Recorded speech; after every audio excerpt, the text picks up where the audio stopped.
Une nouvelle série de frappes russes a fait 6 blessés et 3 morts à Kherson. Les bombardements ont notamment visé une école et un hôpital. Le chancelier allemand est en déplacement en Amérique du Sud. L'Ukraine et le traité de libre-échange avec le Mercosur sont notamment au menu des discussions.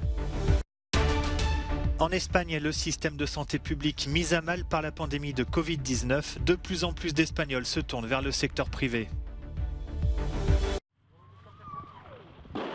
La ville portuaire de Kherson a essuyé ce dimanche une série de frappes russes sur plusieurs zones résidentielles.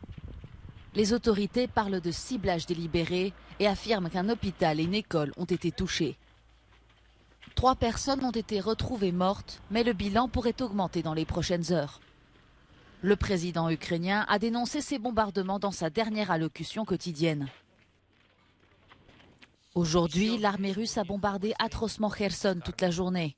Des bâtiments résidentiels, diverses installations sociales et de transport, dont un hôpital, un bureau de poste et une gare routière, ont été endommagés. 2 femmes, des infirmières, ont été blessées à l'hôpital. À l'heure actuelle, on signale 6 blessés et 3 morts.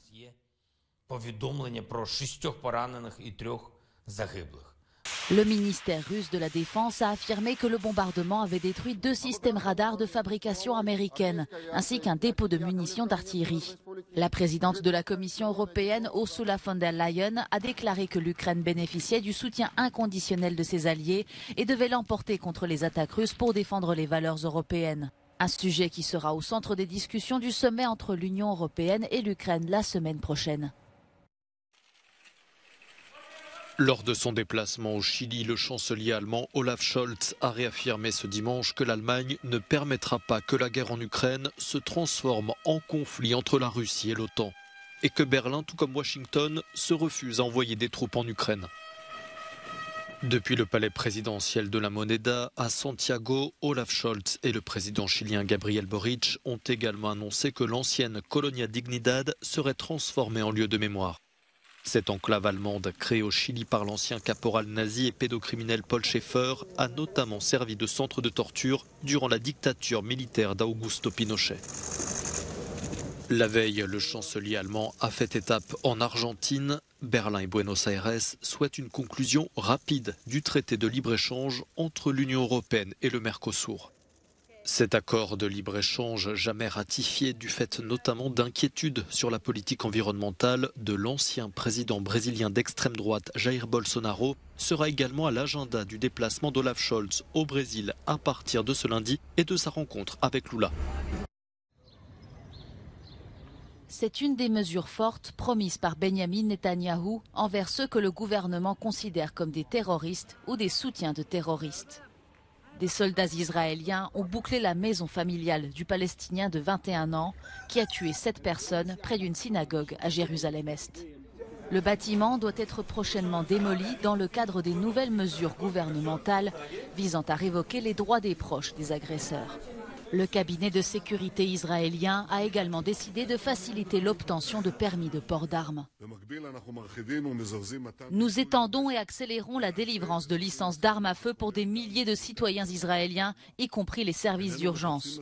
Nous ne recherchons pas une escalade, mais nous sommes prêts à toute éventualité. Notre réponse à la terreur est une main ferme et une réaction puissante, rapide et précise. D'autres maisons palestiniennes ont été rasées à Jérusalem-Est. Les autorités affirment qu'elles ont été construites sans permis.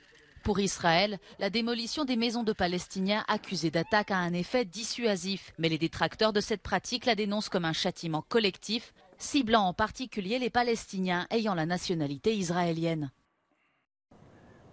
En République tchèque, le second tour de la présidentielle a déplacé les foules. Plus de 70% des électeurs ont voté, une participation record.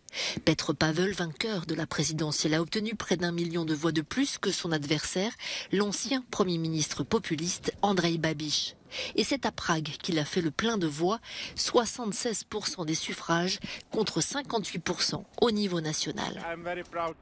Je suis très fier d'être tchèque. Maintenant que M. Pavel va être président de la République, c'est un moment vraiment spécial pour moi. Je pense que le meilleur candidat à gagner et que Petr Pavel peut représenter correctement la République tchèque. Andrej Babiš s'est lui imposé principalement dans le nord-ouest et le nord-est du pays, notamment à Znojmo, près de la frontière autrichienne.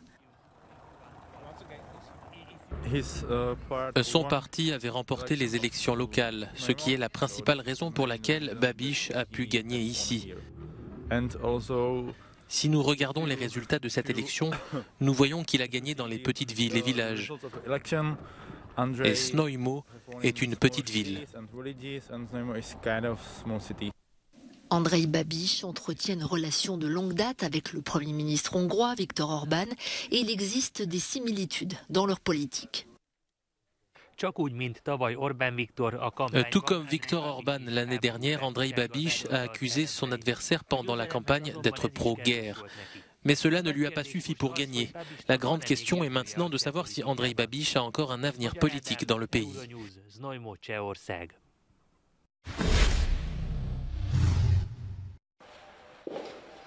Face aux difficultés que rencontre le système de santé publique, les Espagnols sont de plus en plus nombreux à se tourner vers le privé. Exemple dans cette clinique dermatologique de Madrid. Les délais d'attente pour obtenir un rendez-vous dans le public sont beaucoup plus longs, dit cette jeune femme. Et quand il s'agit de santé, vous ne pouvez pas toujours vous permettre d'attendre. Depuis le début de la pandémie de Covid-19, près d'1,5 million d'Espagnols ont souscrit une assurance privée, portant le nombre total à 12 millions de personnes. Avec le Covid, le système de santé publique a été soumis à une énorme pression, explique le PDG de la clinique. Et le secteur privé a dû prendre en charge une partie des patients qui ne pouvaient pas être traités. 3 ans après le début de la pandémie, le système de santé espagnol reste sous tension. Plus de 700 000 personnes attendent toujours d'être opérées. Il faut en moyenne patienter 113 jours avant d'être pris en charge. Le délai pour une consultation dans les cliniques comme celle-ci était auparavant inférieur à 2 semaines. Mais la détérioration du système de santé publique a également augmenté les délais dans certains centres privés. L'année dernière, les Espagnols ont dépensé un montant record de 10,5 milliards d'euros pour leur assurance maladie, soit une hausse d'environ 7%. Ce qui devrait nous inquiéter, ce n'est pas le développement du secteur privé, mais plutôt le fait que les gens ne veulent plus aller dans le secteur public, affirme ce représentant du secteur privé. Nous souhaitons que la santé publique fonctionne le mieux possible, poursuit-il, car notre modèle n'est pas conçu pour faire de la santé privée une alternative, mais plutôt un complément.